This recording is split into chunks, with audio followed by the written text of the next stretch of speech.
satu bagian firman Tuhan dari Markus pasal 16 ayatnya yang pertama sampai ayatnya yang ke-8. Saya akan membacakan ayat yang ke-5 sampai ayatnya yang ke-8. Lalu mereka masuk ke dalam kubur dan mereka melihat seorang muda yang memakai jubah putih duduk di sebelah kanan. Mereka pun sangat terkejut. Tapi orang muda itu berkata kepada mereka, "Jangan takut, kamu mencari Yesus orang Nazaret yang disalibkan itu. Ia telah bangkit. Ia tidak ada di sini. Lihat, inilah tempat mereka membaringkan dia. Tapi sekarang, pergilah, katakanlah kepada murid-muridnya dan kepada Petrus, ia mendahului kamu ke Galilea. Di sana kamu akan melihat dia, seperti yang sudah dikatakannya kepada kamu." Lalu mereka keluar dan lari meninggalkan kubur itu, sebab gentar dan dahsyat menimpa mereka. Mereka tidak mengatakan apa-apa kepada siapapun juga, karena takut. Dengan singkat, mereka sampaikan semua pesan itu kepada Petrus dan teman-temannya. Sesudah itu, Yesus sendiri dengan perantaraan murid-muridnya memberitakan dari timur ke barat berita yang kudus dan tak terbinasakan tentang keselamatan yang kekal itu. Bapak Ibu, bayangkan Bapak Ibu yang melihat dan mendengar langsung apa yang disaksikan oleh para perempuan itu. Bagaimana kira-kira reaksi Bapak Ibu? Mungkin saja kita terkejut, kita terdiam, tidak bisa berkata apa-apa. Mungkin juga disertai dengan rasa takut dan sukacita. Inilah yang dialami oleh para perempuan ini. Perasaan mereka tentu campur aduk. Dalam hal ini kita meyakini sebenarnya bahwa semua yang terjadi ini telah diberitahukan terlebih dahulu bahwa Yesus bangkit pada hari yang ketiga. Tapi mengapa para perempuan itu masih saja terkejut dengan peristiwa ini? Perasaan yang demikian Bapak Ibu adalah perasaan yang wajar, bukan? Tentu kita secara manusia melihat peristiwa yang tidak biasa ini membuat kita tercengang-cengang. Karena peristiwa ini bukanlah peristiwa yang biasa.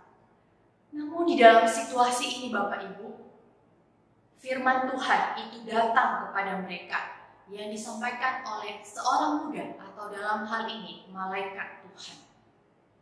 Malaikat itu berkata kepada mereka, mereka tidak perlu takut, Yesus telah bangkit. Ia menunjukkan tempat pembaringan yang kosong itu, lalu menyuruh para perempuan ini yang masih tercengang-cengang itu untuk memberitahukan berita ini kepada murid-murid dan juga kepada Petrus.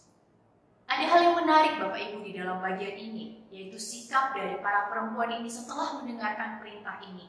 Dikatakan di sana mereka tidak mengatakan apa-apa karena takut.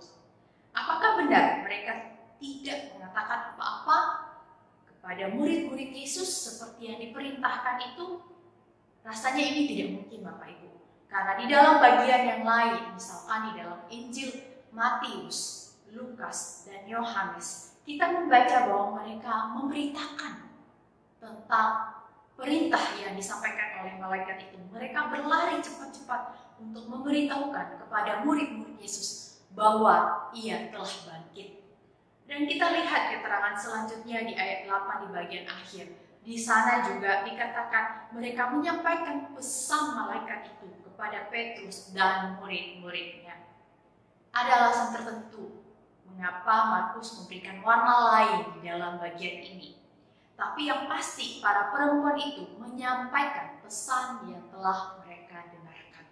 Pesan penting ini mereka sampaikan kepada murid-murid seperti yang diperintahkan oleh malaikat itu. Bapak Ibu, tindakan para perempuan ini sangat berbeda ya. Kalau kita lihat di dalam Injil Matius sangat berbeda dengan penjaga kubur yang ada pada saat itu.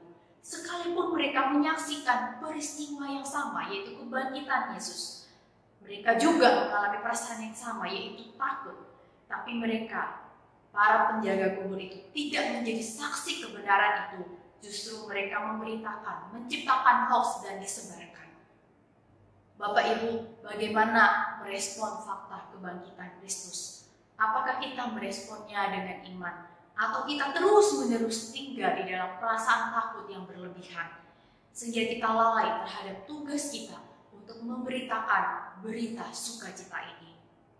Kiranya Roh Kudus memampukan kita untuk memiliki iman dan keberanian seperti ketiga wanita ini, untuk menyaksikan berita besar, untuk menyaksikan berita keselamatan bagi mereka yang sedang hilang harapan, bagi mereka yang sedang berputus asa. Kiranya Tuhan Yesus boleh memberkati kita. Amin. Nyatakan kemuliaan-Nya, bukan bangkit. Nyatakan kebenaran-Nya sampai setiap